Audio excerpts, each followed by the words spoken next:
ਕਵਿਤਾ ਲਹਿਰਾਂ ਤੇ ਗੁੰਜੇ ਬੰਸਰੀ। ਅਗਲਾ ਹਿੱਸਾ।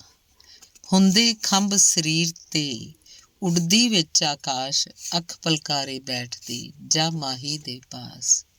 ਸਦਾ ਨਾ ਵਰਦਾ ਮੇਘਲਾ, ਸਦਾ ਨਾ ਹਰਿਆ ਬਾਗ, ਸਦਾ ਨਾ ਵਰਦਾ ਮੇਘਲਾ, ਸਦਾ ਨਾ ਹਰਿਆ ਬਾਗ, ਸਦਾ ਨਾ ਰਹਿੰਦੀ ਚੁੱਪ ਚਾਂ, ਸਦਾ ਨਾ ਛਿੜਦੇ ਰਾਗ। ਛਿਣਵੀ ਸਿਰ ਤੇ ਨਾ ਰਹੇ ਜਿਉਂ ਬੱਦਲਾਂ ਦੀ ਛਾਂ, ਪਾਣੀ ਉੱਪਰ ਲਿਖਦਿਆਂ ਇਉਂ ਮਿਟ ਜਾਂਦੇ ਨਾਂ।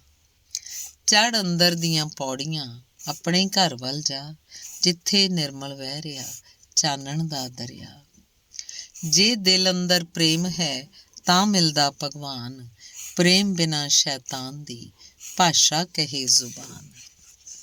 ਬਾਣੀ ਪੜ੍ਹ ਪ੍ਰਬੋਧ ਮਨ, ਸੁਰਤ ਗਿਆਨ ਵਸਾ, ਛੱਡਦੇ ਆਪ ਚਿਤਾਰਨਾ, ਚੇਤੇ ਰੱਖ ਕਜ਼ਾ। ਧੰਨ।